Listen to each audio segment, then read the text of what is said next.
आडगाव परिसरात रवींद्र जाधव व कविता जाधव यांच्या सामाजिक उपक्रमांची प्रभावी मालिका, गावकऱ्यांकडून उत्स्फूर्त प्रतिसाद।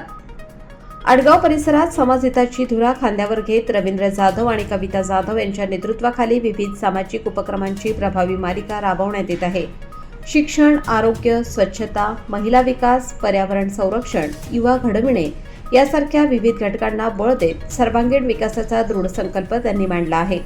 या उपक्रमांना स्थानिक नागरिकांकडून उत्स्फूर्त प्रतिसाद मिळत असून परिसरात सकारात्मक वातावरण निर्माण झाले आहे। ग्रामस्थांनी दिलेल्या माहितीनुसार या सर्व कार्यक्रमात महिलांचा आणि तरुणांचा सहभाग उल्लेखनीय राहिला आहे। लोकसहभागाच्या बळावर समाजातील विविध घटकांना एकत्र आणत जाधव दाम्पत्याने आदर्श नेतृत्वाचे उदाहरण घालून दिले आहे।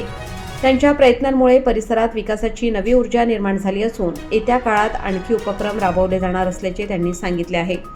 गेल्या अनेक वर्षांपासून विविध सामाजिक कामे करणारे रवींद्र जाधव यांनी प्रथमच आडगाव परिसरात ग्रामस्थांसाठी शिव महापुराण कथेचे आयोजन केले आहे। भाविकांना आध्यात्मिक अनुभव देणारा हा कार्यक्रम अत्यंत प्रभावी ठरला असून गावकऱ्यांमध्ये याबाबत उत्साहाचे वातावरण निर्माण झाले आहे। आम्हाला अशाच प्रकारचे भावी नगरसेवक हवे आहेत, अशा शब्दात नागरिकांनी त्यांच्याबद्दलचा विश्वास व्यक्त केला आहे। विशेष म्हणजे धार्मिक आणि सामाजिक कार्य त्यांनी केवळ मागील काही वर्षात नव्हे तर तब्बल 10 ते 15 वर्षांपासून सातत्याने सुरू ठेवले आहे। या सततच्या कार्यातून त्यांनी जनतेच्या मनात भक्कम स्थान निर्माण केले असून गावकऱ्यांकडून मिळालेल्या पाठिंब्यामुळे ते आगामी काळातही हे उपक्रम अधिक व्यापक स्वरूपात राबवणार असल्याचे संकेत दिले आहेत। आडगाव परिसराच्या सर्वांगीण विकासाला दिशा देणाऱ्या या उपक्रमांमुळे भावी नगरसेवक म्हणून त्यांना मिळणाऱ्या लोकसमर्थनाचे चित्र अधिक स्पष्ट होत आहे। तर गेल्या 3 दिवसांपासून आपण आडगाव परिसरामध्ये शिव महापुराण कथेचं आयोजन केलेले आहे। तर असंख्य भाविक इथे जमलेले आहेत। हजारोच्या संख्येने भाविक असताना काही भाविक आपल्या सोबत आहे। अश्विनी ताई ते गेल्या 10 ते 15 वर्षापासून इथेच याच परिसरामध्ये राहतात। तर आपण जाणून घेऊया की गेल्या 2 दिवसांपासून त्यांना भक्तिमय वातावरणात आतापर्यंत कोणकोणते निर्णय मिळालेले आहेत। रवींद्र भाऊ जाधव यांनी खूप छान प्रकारचं आयोजन केलेलं आहे। तसंच त्यांच्या पत्नी कविताताई जाधव त्यांनी महिलांना बरेचसे कार्यक्रम आयोजन केले आहे। त्यांनी होम मिनिस्टर हे पण कार्यक्रम महिलांसाठी खूप छान, महिला त्यातून खूप उत्सुक असतात। वर्षभरामध्ये बरेचसे कार्यक्रम ते आयोजन करतात। त्या निमित्ताने प्रत्येक महिलेला बाहेर पडता येतं आणि त्यातून आनंद उत्सव साजरा करता येतो। कोणतेही पद नसून त्याकडे कोणतेही पद नसताना त्यांनी खूप प्रकारचं छान आयोजन केलेलं आहे। आता पण त्यांनी शिवकथा ही खूप छान प्रकारे आयोजन केले आहे। त्यातून सर्व महिला एकदम आनंदाने उत्साहाने या कार्यक्रमाला सादर होत आहे। आतापर्यंत इथून मागे जे नगरसेवक होऊन गेले त्यांनी पण हे आयोजन केलेले नव्हतं। शिवकथा बरेचसे कार्यक्रम असे खूपच छान हे रवींद्र भाऊ यांनी आणि कविताताई यांनी खूप छान प्रकारे शिवकथेचं आयोजन केलं आहे। शिवकथेच्या कार्यक्रमामध्ये आम्हाला येऊन इतका छान आनंद वाटतो। कांचनताई यांनी खूप छान प्रकारचं शिवकथेचं इतकं काही महत्त्व दिलं या 3 दिवसामध्ये खूप छान प्रकारे। आणि तसंच मी यांचे रवींद्र भाऊ आणि कविताताई यांचे आभार मानू शकते का 10 वाजेपर्यंत आम्हाला खूप काही ज्ञान हे मिळतं। तर आडगाव परिसरामध्ये अतिशय भक्तिमय वातावरण निर्माण झालेले आहे। तर हजारोच्या संख्येने इथे भाविक देखील उपस्थित आहे। तर आपल्यासोबत काही महिला वर्ग आहे, तर आपण त्यांच्याकडनंच आतापर्यंत झालेल्या महापुराण कथेचे आयोजन कशा प्रकारे झालेले आहे, त्यांना कोणकोणती माहिती मिळालेली आहे त्याबद्दल अधिक माहिती जाणून घेऊया। नमस्कार, कविता रवींद्र जाधव। रवींद्र जाधव यांनी वर्षभरात खूप छान कार्यक्रम राबवले आहे आणि आज पण खूप छान त्यांनी शिवपुराणाचा कार्यक्रम खूप छान राबवला। त्यामुळे सगळ्यांना माहिती मिळते का समजा कसं वागलं पाहिजे, काय केलं पाहिजे, खूप छान ज्ञान मिळते आम्हाला त्याच्या।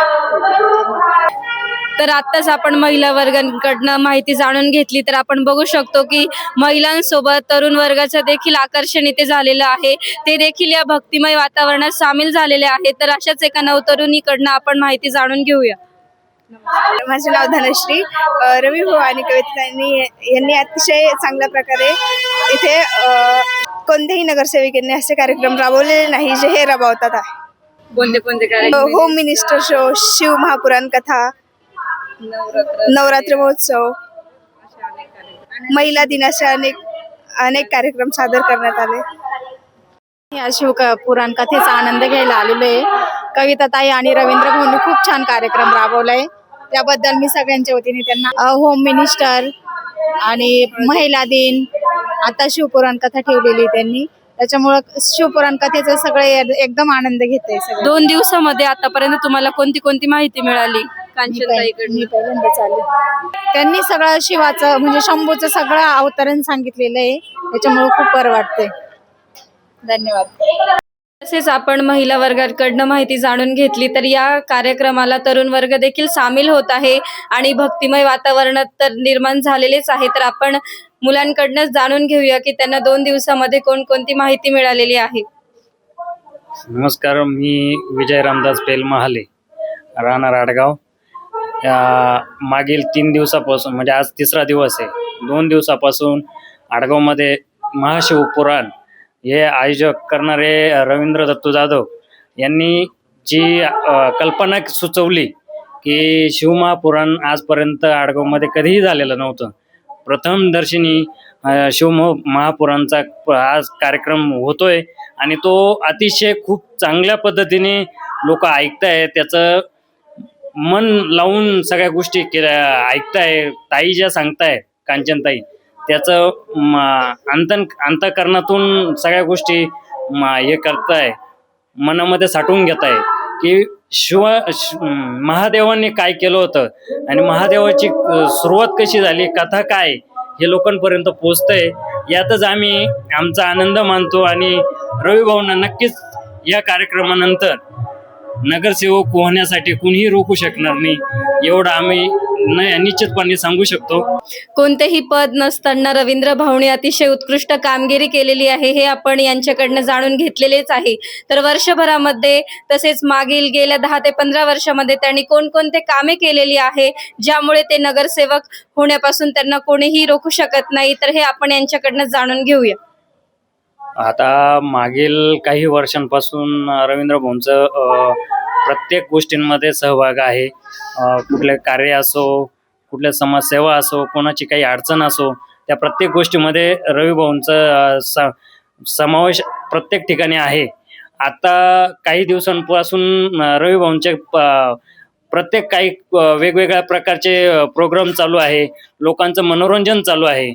प्रत्येकाचा आनंद कुठल्या प्रोग्रामपासून किंवा कुठल्या ठिकाणी हा घेतला पाहिजे. आणि आपण म्हणतो ना, महिलांच्या बाबतीमध्ये जर विचार केला की चूल आणि मूल हीच गोष्ट असते, तर त्या गोष्टीपासून मागच्या 15 दिवसापूर्वी एक कार्यक्रम घेतला होम मिनिस्टर. त्या कार्यक्रमामध्ये महिलांनी इतका आनंद घेतला, आनंद लुटला, नाचणं, हे उखाणे घेणं वगैरे सगळ्या गोष्टी घेतला. त्याच्यानंतर त्यांना भरघोस बक्षिसं पण दिले गेले आणि अनेक अशा काही गोष्टी. कोरोना काळामध्ये पण काही जे कर्मचारी होते हॉस्पिटलमध्ये रुग्णांची सेवा करायचे, त्या लोकांसाठी पण एक कोरोना योद्धा म्हणून पुरस्कार पण घेतला होता. म्हणजे आता त्या कोरोना पुरस्कारामध्ये कमीत कमी 350 कर्मचाऱ्यांना आपण तो पुरस्कार जाहीर केला होता. तर त्या अशा अनेक प्रकारच्या माध्यमातून रवी भाऊ उदयास आले. त्यांचं कार्य हे प्रत्येक जनतेसमोर गेलेलं आहे. म्हणूनच या कार्यापासूनच आम्ही अपेक्षा करतो त्यांच्याकडनं की 100% ते नगरसेवक होतील आणि जनतेची जी सेवा करायची ती सेवा नक्कीच करतील आणि कुठलीही अडचण येऊ देणार नाही, कुठलीही समस्या राहू देणार नाही, ही अपेक्षा करतो त्यांच्याकडून. आणि रवी भाऊंना पुढील वाटचालीस खूप खूप शुभेच्छा देतो. की सरांनी सांगितल्याप्रमाणे रवींद्र भाऊंना यावर्षी नगरसेवक हे पद मिळणारच आहे, यात काही शंका नाही. तर असेच कामे ते पुढील देखील चालू ठेवतील, ही आपली अपेक्षा आहे. आणि नाशिक लोकशाही न्यूजला माहिती दिल्याबद्दल सर्वांचे धन्यवाद.